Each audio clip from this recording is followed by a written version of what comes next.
It was 1171, and one man, Salahuddin Ayyubi, known to history as Saladin, stood poised to challenge a century of Christian domination.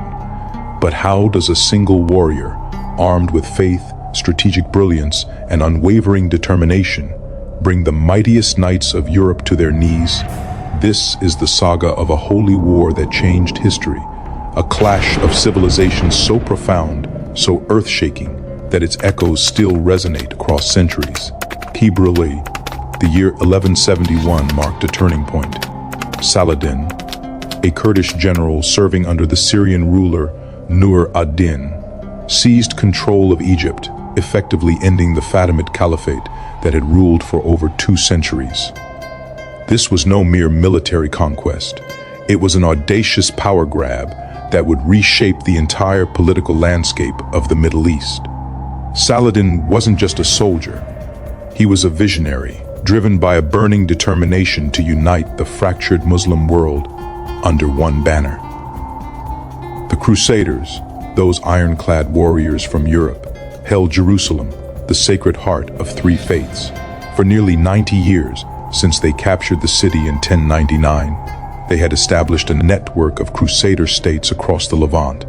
They built imposing fortresses, established kingdoms, and claimed dominion over lands Muslims considered their own. The First Crusade had been marked by terrible bloodshed, with chronicles recording massacres that shocked even medieval sensibilities. Saladin vowed to reclaim what was lost, but could he forge a fractured Muslim world into a force powerful enough to challenge the Crusader kingdoms? His first challenge was not the Christians, but his own people. The Muslim world was divided into competing dynasties and rival powers.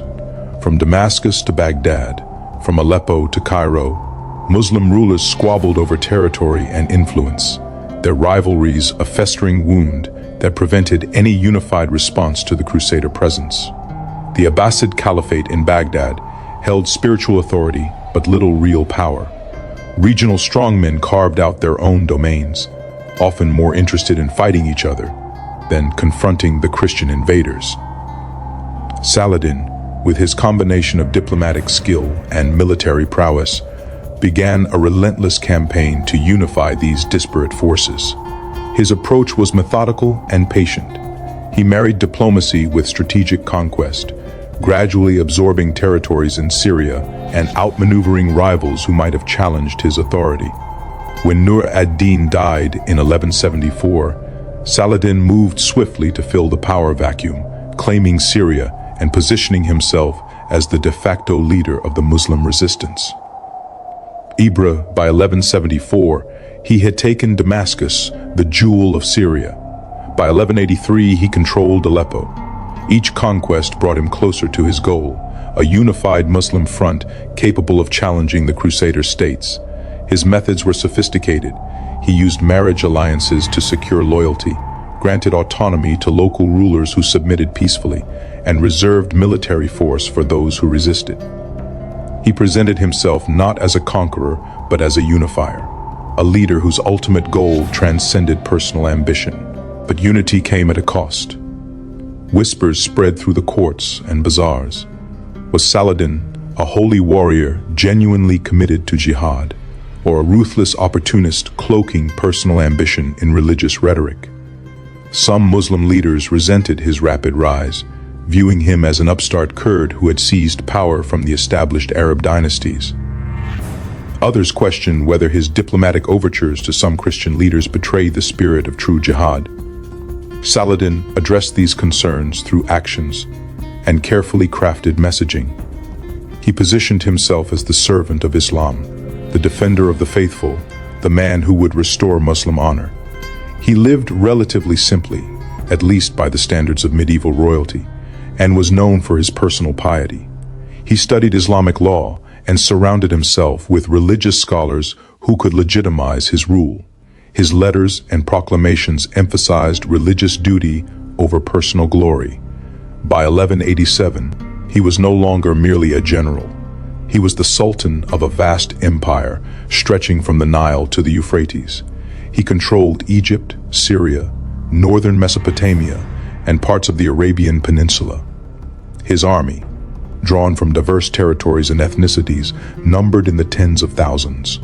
Kurds, Arabs, Turks, and others served under his banner, united by faith and the promise of victory.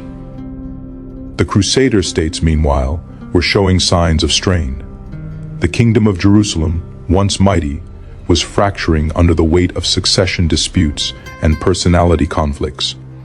Their kings and nobles bickered over power and policy, their unity undermined by competing interests.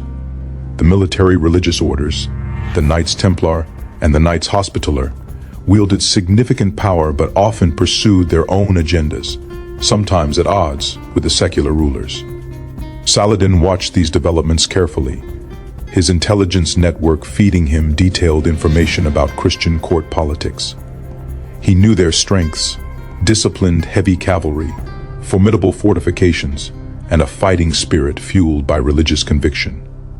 But he also understood their weaknesses: overextension, supply line vulnerabilities, and the deep divisions that could be exploited. One figure particularly caught Saladin's attention: Reynald of Chatillon, a French nobleman who had established himself as one of the most aggressive and controversial Crusader leaders. Reynald controlled the fortress of Kerak, strategically positioned to threaten Muslim trade routes between Egypt and Syria. He was notorious for his raids on Muslim caravans, his attacks on pilgrims traveling to Mecca, and his absolute refusal to honor truces. In 1182, Reynald had violated a peace agreement by attacking a Muslim caravan, stealing valuable goods, and taking prisoners. Even more provocatively, he had attempted naval raids in the Red Sea, threatening the holy cities of Mecca and Medina. For Muslims across the region, Reynald became a symbol of Crusader aggression and faithlessness. Saladin personally vowed to execute him if given the chance. Reynald's arrogance and aggression were more than just personal affronts. They were strategic opportunities. Saladin recognized that Reynald's provocations could serve as a justification for war, a casus belli that would unite his diverse coalition. The continuous violations of truces gave Saladin the moral high ground, allowing him to present his military campaign not as aggression, but as justified defense and retaliation. In early 1187, tensions reached a breaking point. Reynald attacked yet another caravan, and this time Saladin decided the moment had come. He called for a general mobilization, summoning forces from across his empire. His message was clear: the time for patience had ended. The Crusaders had repeatedly violated agreements, attacked the faithful, and insulted Islam. Now they would face the consequences. The religious dimension of the conflict cannot be overstated.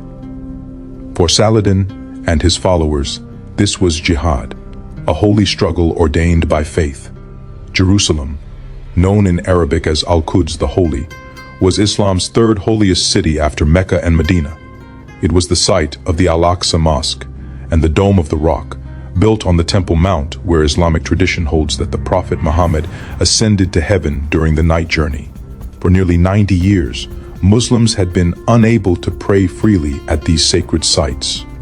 For the Crusaders, Jerusalem was equally sacred, the city where Christ was crucified and resurrected, the spiritual center of Christianity. They believed they were defending Christian holy sites and protecting pilgrims. Both sides viewed the conflict in existential terms. This was not merely a territorial dispute, but a cosmic struggle between faiths. As spring turned to summer in 1187, Saladin assembled his army near Damascus. Chronicles suggest he commanded somewhere between. In late June, Saladin made his move. Rather than attacking Crusader fortresses directly, which would be costly and time-consuming, he devised a more cunning strategy. He would draw the Crusader army out of their strongholds, force them to fight on ground of his choosing, and destroy them in the open field. To accomplish this, he needed the perfect bait. He found it in Tiberias, a fortress on the western shore of the Sea of Galilee. Tiberias was held by Count Raymond III of Tripoli, one of the most experienced Crusader leaders. The move was calculated brilliance. Tiberias was strategically important, but not vital. However, its siege created an irresistible provocation for the Crusaders. How could they abandon a noble woman to Muslim forces? How could they allow a Christian fortress to fall without mounting a rescue? The code of chivalry, combined with military necessity, demanded a response. King Guy of Lusignan, the ruler of the Kingdom of Jerusalem, faced an agonizing decision. He commanded the largest Crusader army ever assembled in the Holy Land, perhaps 20,000 men, including 1,200 heavily armored knights. Should he march to relieve Tiberias? Or should he remain in a defensive posture, protecting water sources and maintaining supply lines? His war council was deeply divided. Count Raymond, despite his wife being besieged, counseled caution. He knew Saladin's reputation and warned that marching into the interior during the height of summer would be suicide. "Let Tiberias fall," he reportedly advised. "It's a trap." Other voices, particularly the Grand Master of the Knights Templar and Reynald of Chatillon, argued for immediate action. To refuse to march would be cowardice, a betrayal of Christian duty.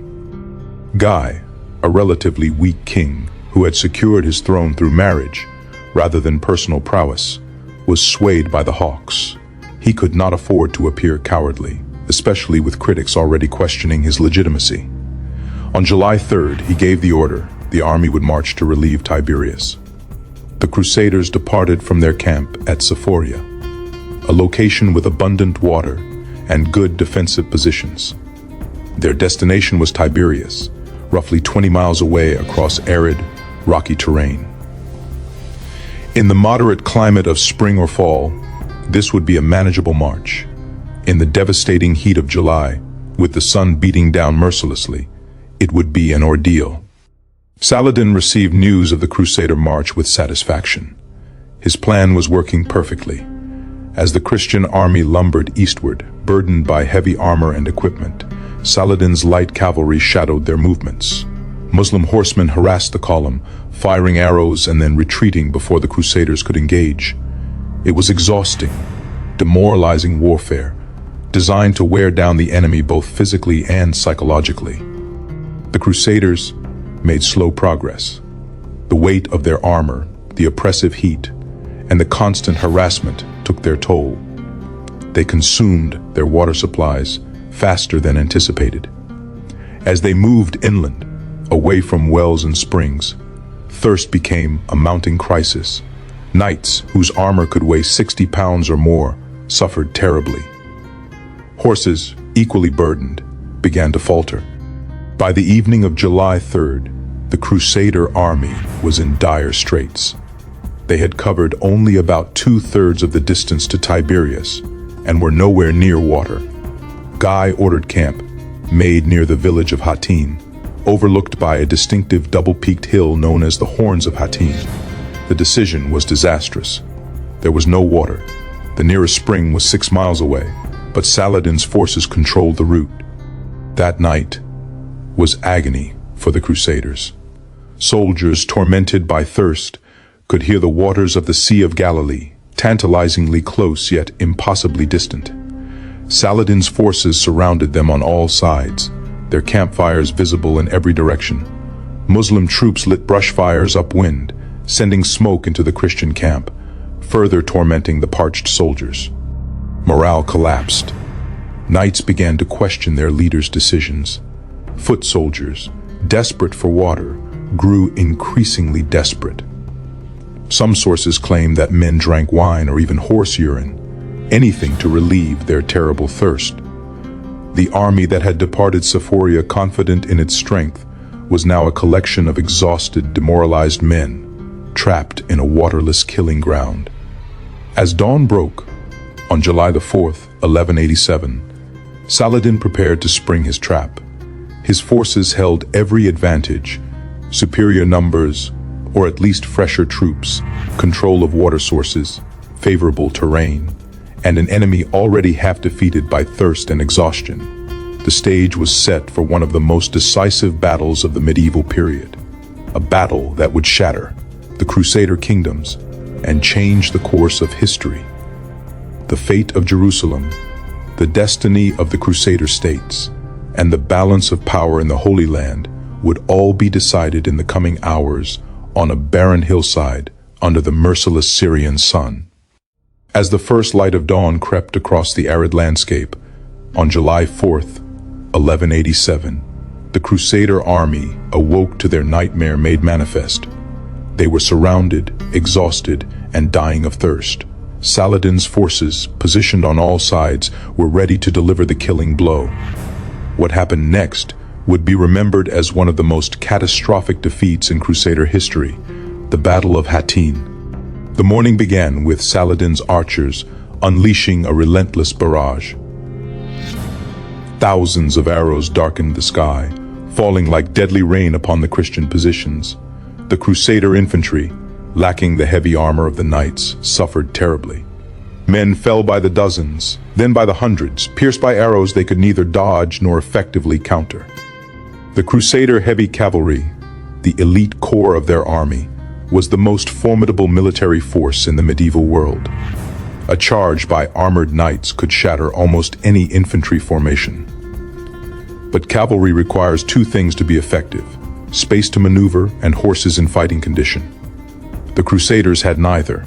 Their horses, deprived of water and weakened by the previous day's march, were in no condition for sustained combat. The rocky, uneven terrain of Hattin limited their ability to charge effectively. King Guy understood that his only hope was to break through Saladin's encirclement and reach water. He ordered his forces to advance toward Tiberias and the life-giving waters of the Sea of Galilee. But Saladin had anticipated this.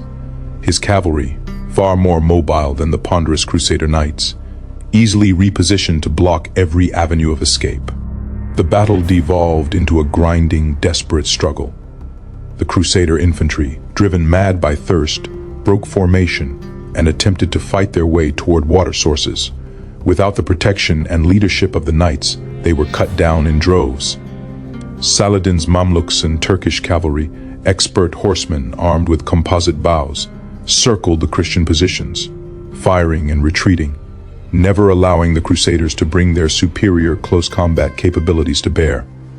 Count Raymond of Tripoli, recognizing that the battle was lost, made a desperate attempt to break out. He led a cavalry charge directly at Saladin's lines. Muslim sources claim that Saladin deliberately opened a gap in his formations, allowing Raymond and his knights to escape, rather than fighting a costly battle against fresh, determined cavalry. Raymond's breakout was successful, but it meant abandoning the rest of the army to their fate. With Raymond gone, leadership of the remaining forces fell primarily to King Guy and the military orders. They attempted to establish a defensive position on the slopes of the Horns of Hattin, but their situation was hopeless. The infantry, desperate for water and seeing their leaders unable to save them, began surrendering in large numbers. The ring around the Christian forces tightened. One of the most sacred symbols of the Crusader cause was present at the battle. A relic believed to be a fragment of the true cross, the cross upon which Christ was crucified. This sacred object was carried into battle by the Bishop of Acre, serving as both a spiritual focus and a rallying point for Christian troops.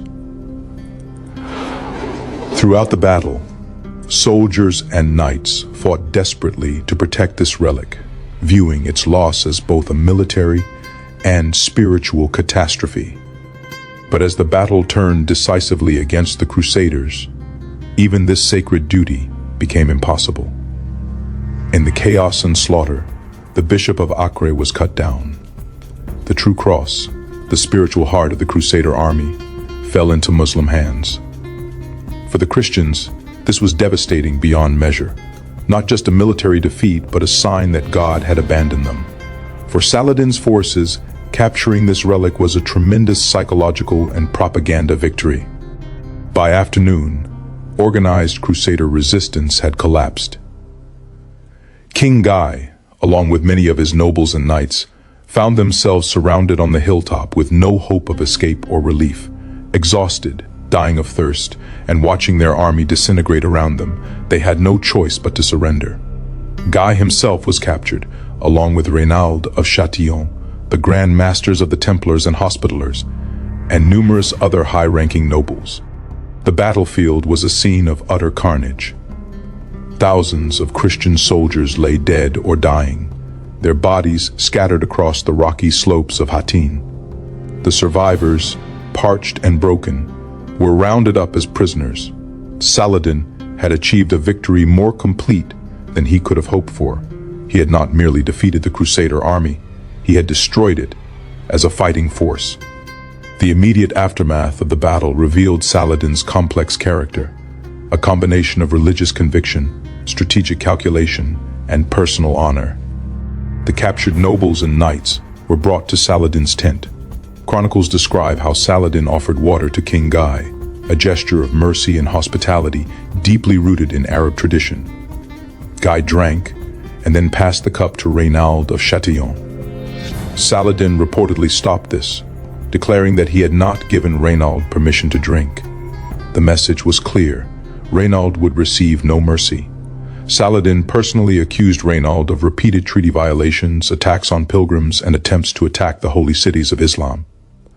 When Reynald remained defiant, refusing to convert to Islam or show remorse, Saladin drew his sword and struck him down. Some sources say Saladin personally executed him. Others say he merely struck the first blow, with his guards finishing the deed. This execution was carefully calculated. Reynald had become a symbol of Crusader treachery and aggression. By executing him personally, Saladin sent multiple messages. He was a man of his word who fulfilled his vows he would not tolerate violations of sacred agreements, and there were limits to his mercy. Yet by sparing King Guy and most other nobles, he also demonstrated that he was not driven by bloodlust, but by principle. The fate of the captured Crusaders varied dramatically based on their status and Saladin's strategic calculations. Knights and nobles were generally spared, held for ransom in accordance with medieval warfare customs. These men represented valuable financial and political assets. Their families and kingdoms would pay substantial sums for their release. The military orders presented a different problem. The Knights Templar and Knights Hospitaller had taken religious vows and would never pay ransom. More critically, they were professional warriors who, if released, would immediately return to fighting Muslims. Saladin ordered the execution of all captured Templars and Hospitallers. According to one Muslim chronicler, Saladin offered 50 dinars for each captured member of these orders, and religious scholars and Sufis in his camp volunteered to carry out the executions, seeing it as a religious duty. The common soldiers and infantry faced enslavement. Thousands were marched off to slave markets across the Muslim world, their fates ranging from hard labor to service in households or armies. Medieval warfare was brutal, and the enslavement of captured enemy soldiers was common practice on all sides of religious and political conflicts. The Battle of Hattin had immediate and far-reaching consequences. The Kingdom of Jerusalem's military power was shattered in a single day. The fortresses and cities of the Crusader states now had almost no field army to defend them. Saladin had captured or killed most of the military leadership. The road to Jerusalem lay open. But Saladin's victory was not merely military. It was profoundly psychological and symbolic. The capture of the True Cross, the destruction of the Crusader army, and the execution of notorious figures like Reynald sent shockwaves through both the Christian and Muslim worlds. For Muslims, it seemed that God had vindicated Saladin's jihad, granting him a miraculous victory against overwhelming odds. For Christians, it appeared that divine favor had been withdrawn, their holy cause abandoned. News of the disaster spread rapidly. Within weeks, it reached Europe, causing panic and calls for a new crusade. Within months, it would prompt the mobilization that became the Third Crusade, bringing figures like Richard the Lionheart into the conflict. But that would come later. In the immediate aftermath of Hattin, Saladin held all the advantages.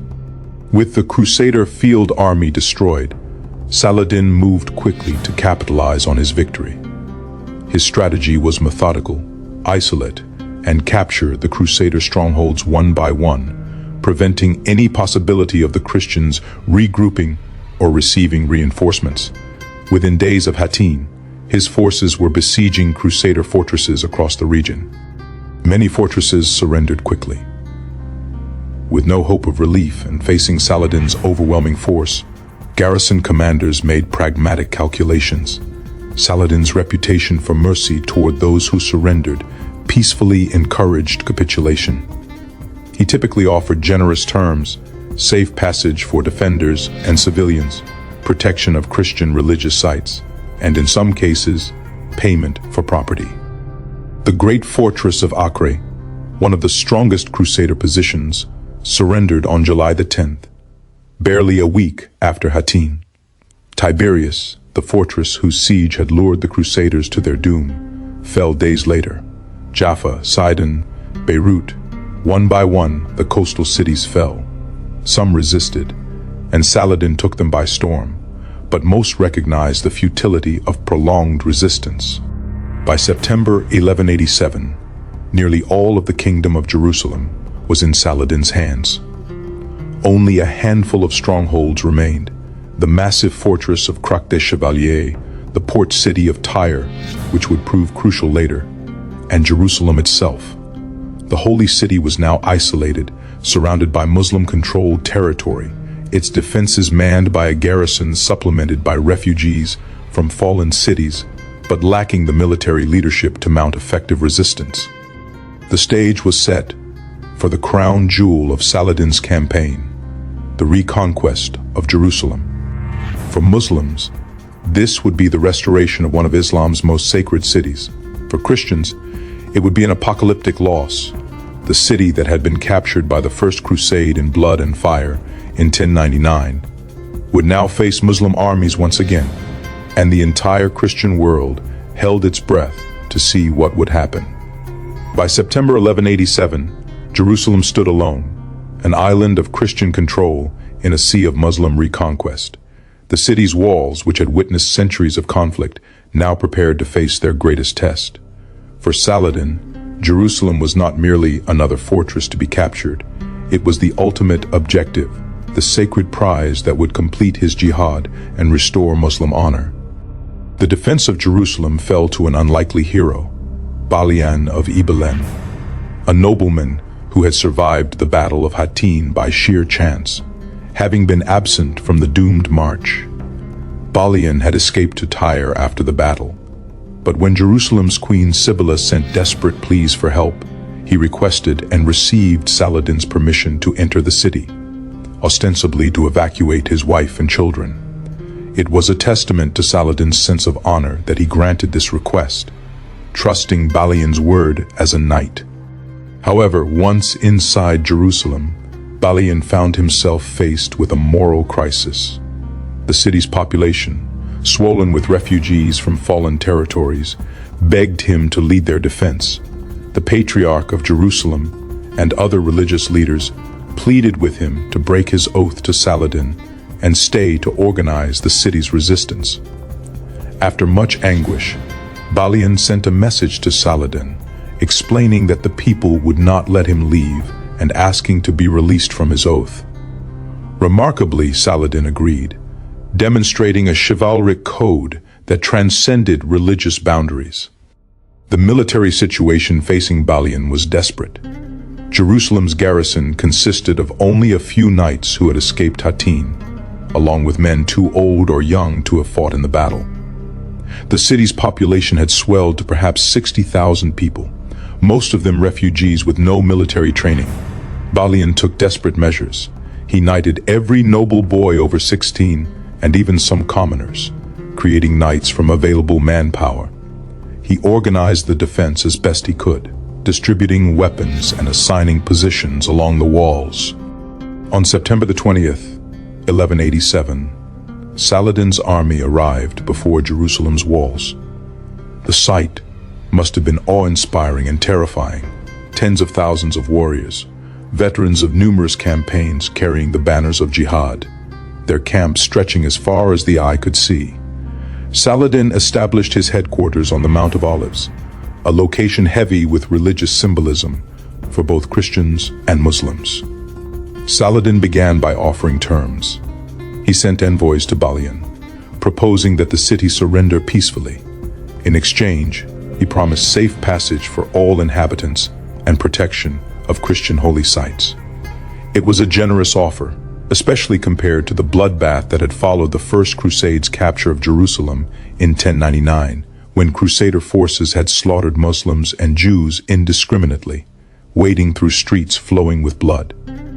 Balian, however, felt compelled to refuse. Despite the hopelessness of their military position, the defenders of Jerusalem could not simply hand over Christianity's holiest city without a fight. The psychological and spiritual stakes were too high. To surrender without resistance would be seen as cowardice and betrayal of their faith. Balian sent word that Jerusalem would fight. Saladin's response was to commence the siege in earnest. His engineers positioned mangonels and trebuchets, massive siege engines capable of hurling stones weighing hundreds of pounds. These medieval artillery pieces began a systematic bombardment of Jerusalem's walls, particularly focusing on the northern sections, which were considered the most vulnerable. Day after day, massive stones crashed against the ancient fortifications, gradually weakening them. Simultaneously, Saladin's sappers, military engineers specializing in siege warfare, began undermining the walls. They dug tunnels beneath the foundations, shoring them up with wooden supports. Once the tunnels were complete, they would fill them with combustible materials and set them ablaze. When the supports burned away, the walls above would collapse, creating breaches through which assault troops could pour. The defenders fought desperately. They made sorties to disrupt the Muslim siege works, engaged in archery duels with Saladin's bowmen, and attempted to repair damage to the walls during the night. Christian priests led prayers on the battlements, invoking divine protection. The Patriarch of Jerusalem carried relics through the streets, attempting to bolster morale with displays of faith. But the situation was militarily hopeless. The bombardment continued relentlessly. By late September, portions of the northern wall had been severely damaged. Saladin's forces had successfully undermined a section of wall, and its collapse appeared imminent. Muslim troops assembled for the assault, ready to storm through the breach. The slaughter would be terrible.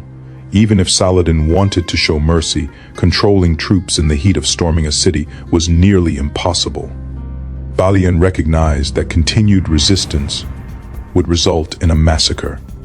The fall of the city was inevitable. The only question was whether it would end in negotiated surrender or bloody assault. He sent urgent messages to Saladin, requesting new negotiations. This time, Balian's tone was different. He sought terms not from strength, but from desperation. The negotiations that followed reveal much about both men's characters. Balian met with Saladin and his advisors in late September.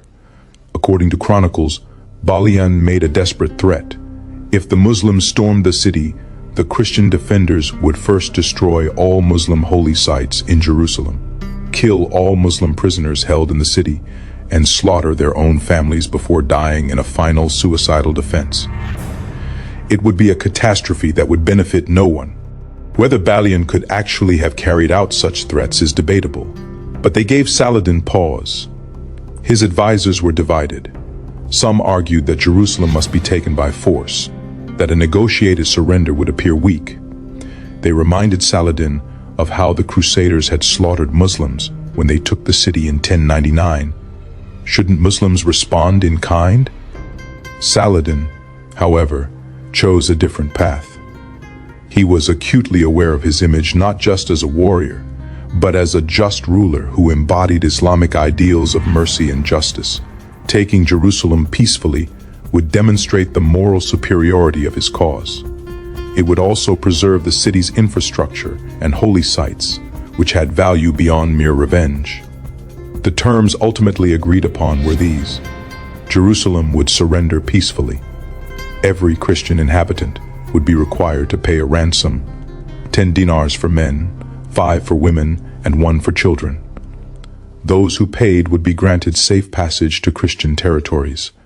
Those who could not pay would become slaves. Balian would be given 40 days to raise the funds. On October 2nd, 1187, Jerusalem formally surrendered.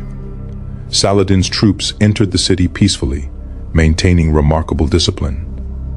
The contrast with 1099 could not have been starker. Where Crusaders had massacred indiscriminately, Muslim troops were ordered to respect civilians and property. Where Crusaders had desecrated mosques, Muslim troops now moved to protect Christian holy sites. Saladin demonstrated considerable mercy in implementing the terms. Many poor Christians could not afford the ransom. The Patriarch of Jerusalem, Heraclius, was criticized for paying his own ransom and leaving with wagons full of treasure, while many poor Christians faced enslavement.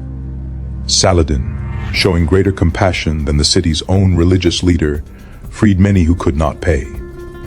His brother, Al-Adil, reportedly asked for 1,000 slaves as his share of the spoils, then immediately freed them as an act of charity. Saladin himself freed numerous old people and families who could not afford ransom. Estimates suggest that roughly 100,000 dinars were raised, enough to free about half the Christian population. Perhaps 15,000 Christians were enslaved, but many more were freed through Saladin's mercy than the original terms required. Thousands of Christians were given safe passage to Christian-held territories, primarily Tyre and the coastal cities. The reconquest of Jerusalem was carefully staged for maximum symbolic impact.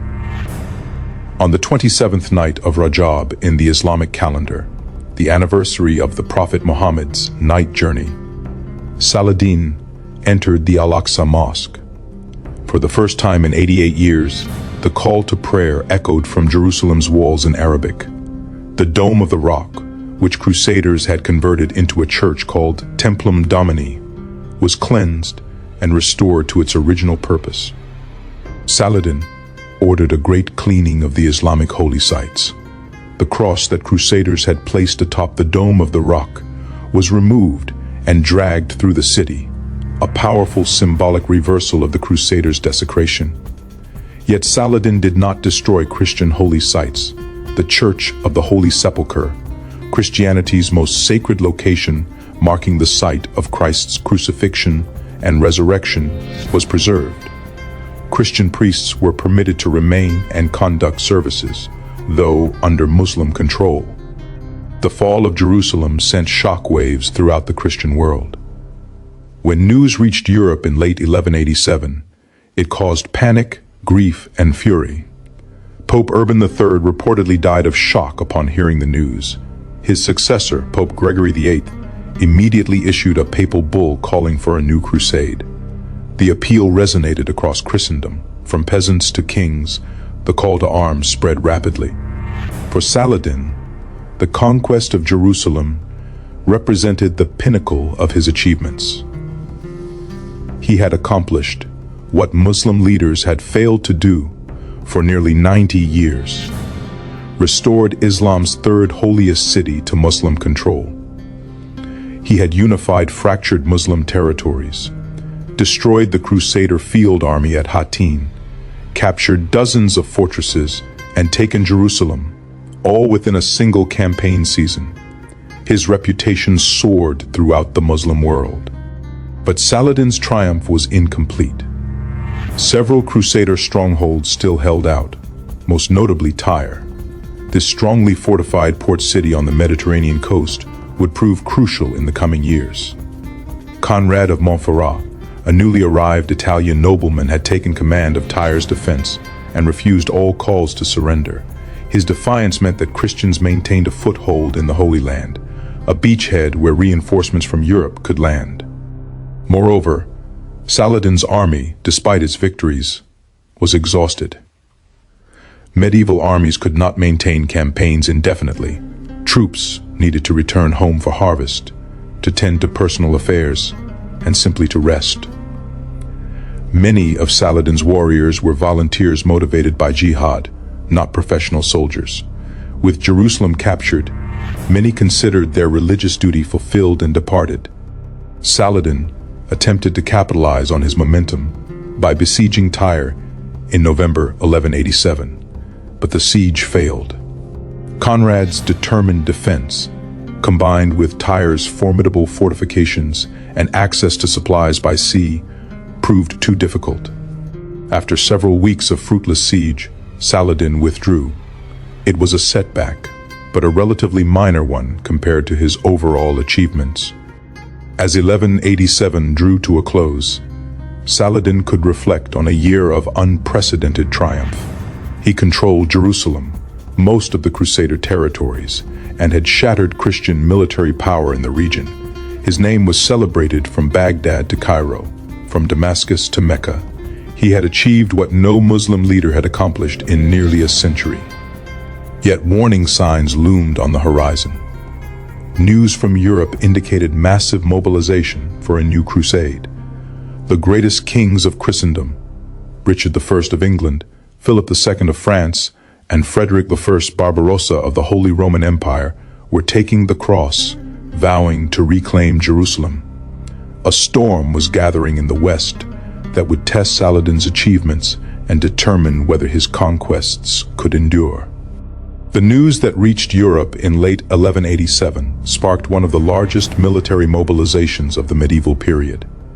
The fall of Jerusalem was not merely a military defeat. It was perceived as a cosmic catastrophe, a sign that God was angry with Christian civilization. The response was the Third Crusade, which would bring Saladin face to face with one of history's most formidable warriors, Richard I of England, known as Richard the Lionheart. The mobilization took time. Medieval armies could not simply appear. They required extensive preparation, funding, and organization. Three major European rulers took the cross: Frederick Barbarossa of the Holy Roman Empire, Philip II Augustus of France, and Richard I of England. Each brought different strengths and ambitions to the enterprise. Frederick Barbarossa was perhaps the most formidable on paper. He was an experienced ruler and warrior, having participated in the Second Crusade decades earlier. In 1189, he departed with a massive army, perhaps 100,000 strong, though medieval numbers are unreliable, marching overland through Anatolia. His death by drowning in June 1190, while crossing a river in modern-day Turkey, was a catastrophic blow to the crusade.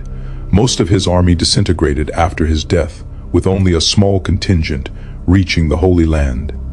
This left the crusade in the hands of Philip II of France and Richard I of England. These two kings had a complex relationship, sometimes allies, sometimes rivals, always suspicious of each other.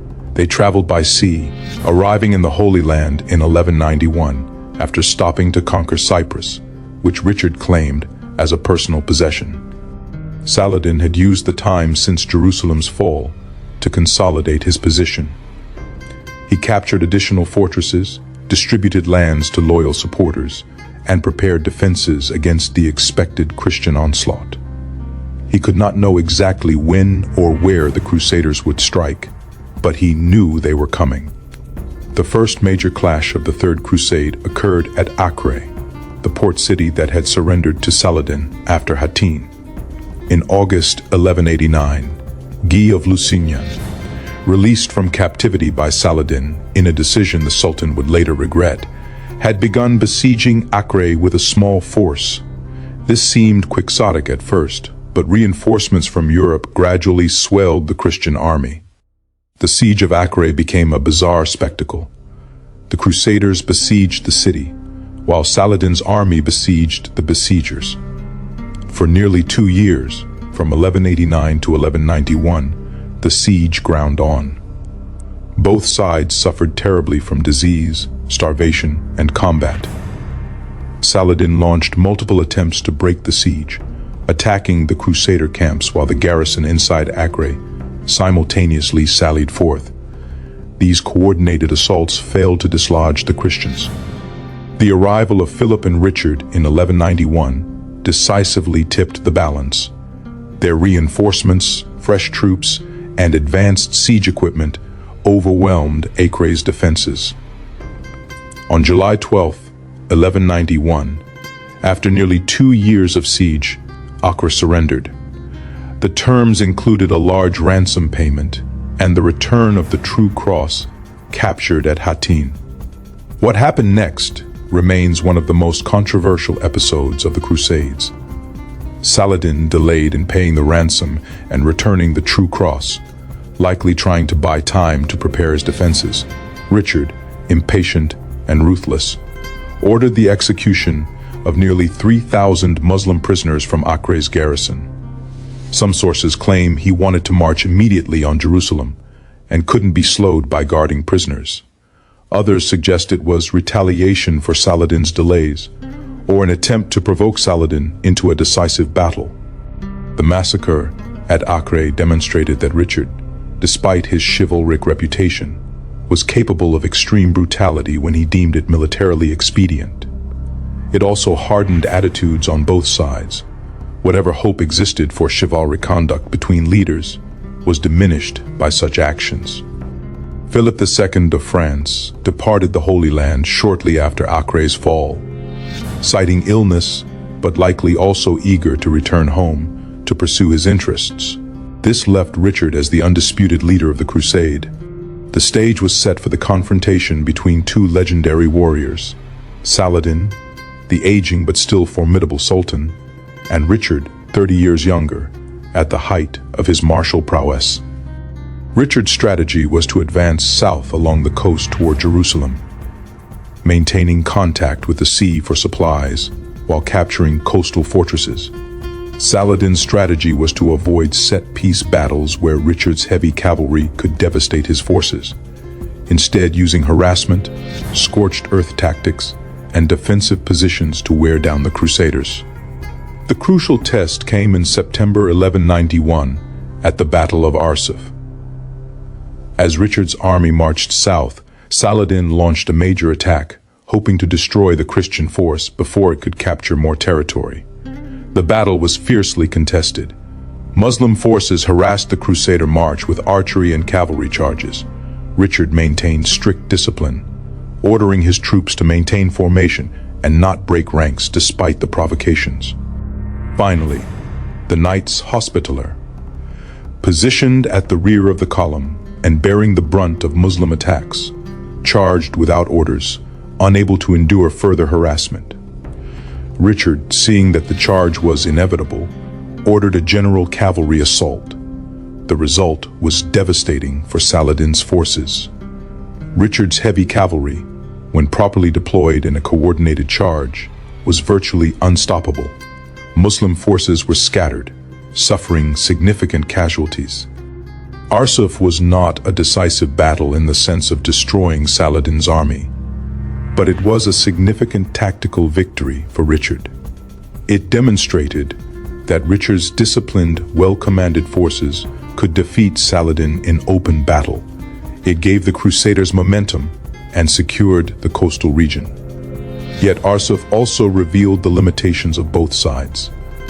Richard could win battles, but taking fortified cities was time-consuming and costly. Saladin's forces, while defeated, were not destroyed and could regroup. The fundamental strategic problem remained. Richard needed to capture Jerusalem to fulfill his crusading vow, but doing so would require a lengthy siege of a heavily fortified city far from the coast, vulnerable to supply disruption. Over the following months, Richard captured Jaffa and other coastal cities, gradually rebuilding the Crusader presence in the region. But Jerusalem remained elusive. Richard advanced toward the city twice, coming within sight of its walls, but each time withdrew without attacking. The reasons for Richard's hesitation were strategic. Military advisors warned him that even if he captured Jerusalem, Holding it would be nearly impossible. The city's natural water sources were limited, and it was far from the coast where Christian fleets could supply a garrison. Saladin's forces could besiege the city and starve out any Christian garrison. Taking Jerusalem might win Richard personal glory, but it would likely result in the city's eventual loss and the death or capture of its defenders. This strategic reality led to a remarkable series of negotiations between Richard and Saladin, and more particularly between Richard and Saladin's brother, Al-Adil. Medieval chronicles preserve tantalizing hints of these negotiations, including an extraordinary proposal. Richard supposedly suggested marrying his sister Joan to Al-Adil, creating a joint Christian-Muslim rule over Jerusalem and the surrounding territories. The proposal, if it was seriously meant, was audacious and utterly impractical. Joan herself rejected the idea vehemently. Religious leaders on both sides would have been horrified. Yet the fact that such negotiations occurred reveals the pragmatism beneath the religious rhetoric. Both sides recognized that neither could achieve total victory and began seeking compromises. Throughout 1191 and 1192, the war settled into a pattern of skirmishes, sieges of minor fortifications, and diplomatic maneuvering. Richard's health suffered in the harsh climate. His forces were depleted by disease and casualties. Saladin's forces were equally exhausted, and the Sultan himself was aging and increasingly unwell. Both leaders faced pressures to conclude the conflict. Richard also faced mounting problems at home. His brother John was scheming to usurp his throne, and Philip II of France was threatening Richard's French territories. The English king could not remain in the Holy Land indefinitely without risking everything he ruled in Europe. Saladin, too, faced pressures. Maintaining a large army in the field for years was financially and logistically draining. His coalition of Muslim rulers, while loyal, grew weary of constant warfare. Some began to question whether the struggle against this particular crusade was worth the ongoing costs. By summer 1192, both Richard and Saladin recognized that a negotiated settlement was preferable to continued warfare. Neither could achieve total victory. Richard could not take and hold Jerusalem. Saladin could not drive the Christians completely from the coast. The Third Crusade, which had begun with such grand ambitions, would end in compromise. The Treaty of Jaffa, concluded on September 2nd, 1192, reflected this reality. Its terms represented a practical division of territories and interests. The Crusaders retained control of the coastal strip from Tyre to Jaffa, ensuring Christian access to the sea and maintaining a viable Crusader kingdom, though much reduced from its pre-Hattin extent. Jerusalem remained under Muslim control, but Christian pilgrims were guaranteed safe access to the city's holy sites. For Richard, the treaty was a mixed outcome. He had not recaptured Jerusalem, which meant his crusading vow was technically unfulfilled. Yet he had restored a viable Christian presence in the Holy Land, prevented total Muslim domination, and demonstrated his martial prowess. He could return to Europe with his reputation enhanced, even if his ultimate objective remained unachieved. For Saladin, the treaty was similarly mixed. He had retained Jerusalem, which was his primary objective and the crowning achievement of his life. The reconquest of Christianity's holiest city remained secure. Yet he had failed to drive the Crusaders completely from the Levant, which meant future conflicts were inevitable. According to legend, when the treaty was finalized, mutual respect had developed between these two great adversaries, despite never meeting face to face. Chronicles tell of Richard praising Saladin's honor and Saladin acknowledging Richard's courage. Whether these accounts are historically accurate or romantic embellishments is debated, but they reflect a medieval fascination with chivalric ideals transcending religious boundaries. Richard departed the Holy Land on October 9, 1192, his journey home ultimately leading to his capture in Austria and lengthy imprisonment. he would never return to the east. Saladin had achieved his life's great purpose, but at tremendous cost. The decades of warfare, the constant campaigns, the stress of leadership, all had taken their toll. On March 4th, 1193, less than 6 months after concluding the treaty with Richard, Saladin died in Damascus at the age of 55 or 56. His death revealed the full extent of his personal character. When his treasury was inventoried, officials found he had died almost penniless.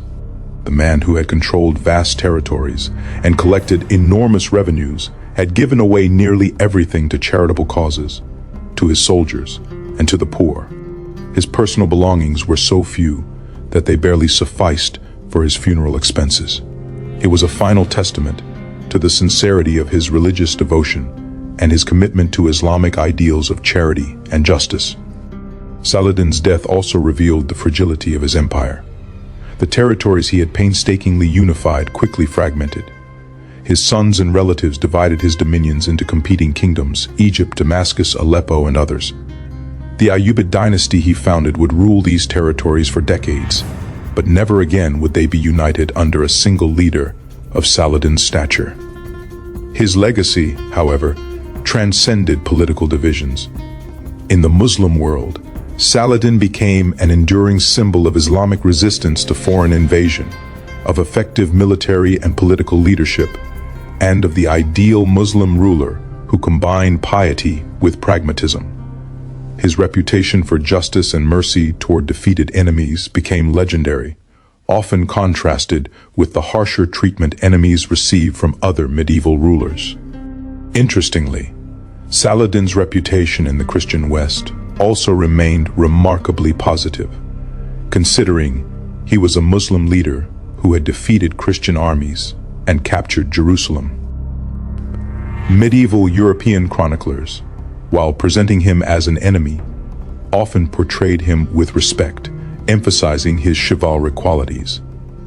This relatively favorable treatment reflects both medieval Christian admiration for worthy adversaries and the power of Saladin's carefully cultivated image as a just ruler. In later centuries, Saladin's image was adapted for various purposes. Arab nationalism in the 19th and 20th centuries embraced him as a symbol of anti-colonial resistance. Pan-Islamic movements pointed to his success in unifying diverse Muslim territories under the banner of jihad.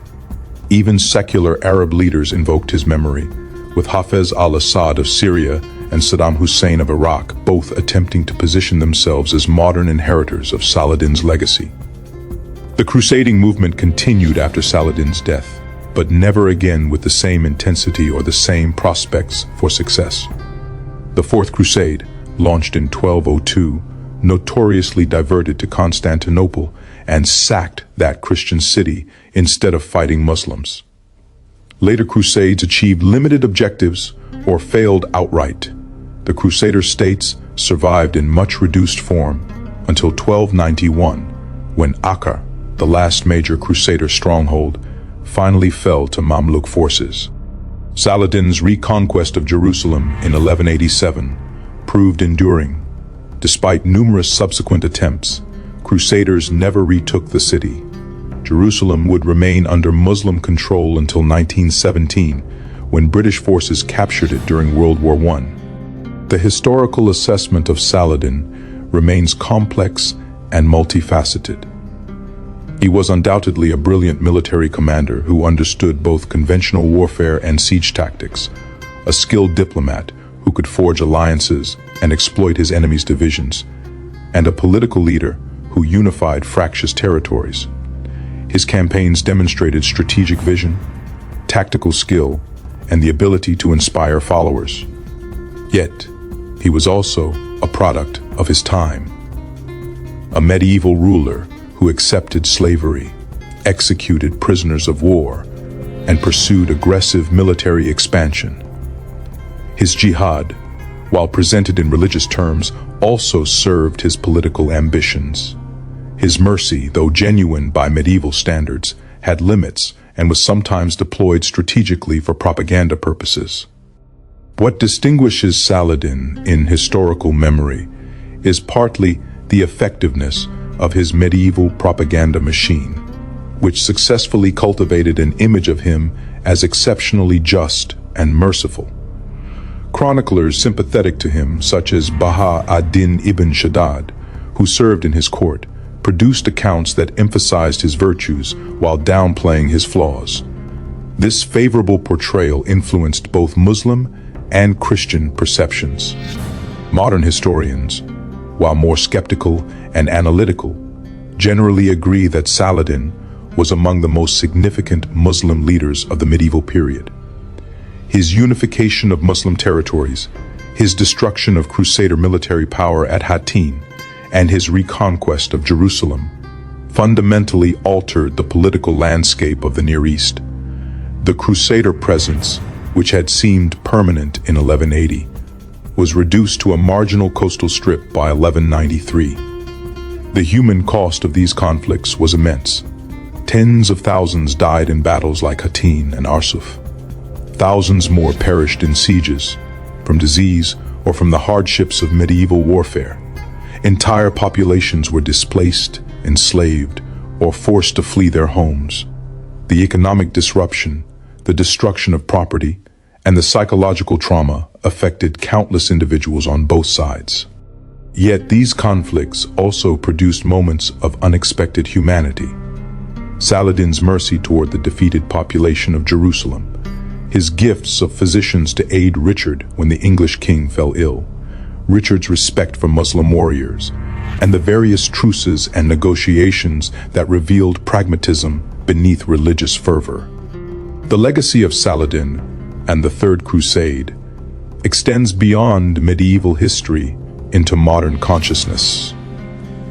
These events shape contemporary perceptions of Christian-Muslim relations, inform debates about religious violence and tolerance, and provide historical precedents invoked in modern conflicts. Saladin's name resonates in the modern Middle East as a symbol of resistance and Muslim unity, while in the West, the Crusades remain a reference point in discussions about religious conflict and cultural encounter. In the final analysis, Saladin achieved what he set out to accomplish. He unified Muslim territories, destroyed the Crusader military threat, and reconquered Jerusalem. He established a dynasty that would rule the region for decades and created a legend that endures to this day. Whether viewed as a holy warrior, a pragmatic politician, a military genius, or a symbol of Muslim resistance, Salahuddin Ayyubi, Saladin, remains one of history's most influential and fascinating figures. His story is ultimately a human one, a Kurdish general who rose from relative obscurity to command an empire, who fought for decades to achieve a sacred goal, who balanced religious conviction with political pragmatism, and who died leaving almost nothing but a reputation. That reputation, carefully cultivated and genuinely earned through both military victories and moments of mercy, has outlived empires and continues to shape how we understand medieval history and the complex interactions between different civilizations and faiths. The echoes of his triumphs and struggles still resonate in the modern Middle East conflicts, in interfaith dialogues, in military strategy studies, and in the popular imagination. The warrior who changed history did so not merely through victories on the battlefield, but through the power of a carefully crafted image that transcended his own time and spoke to universal human concerns about justice, faith, and leadership.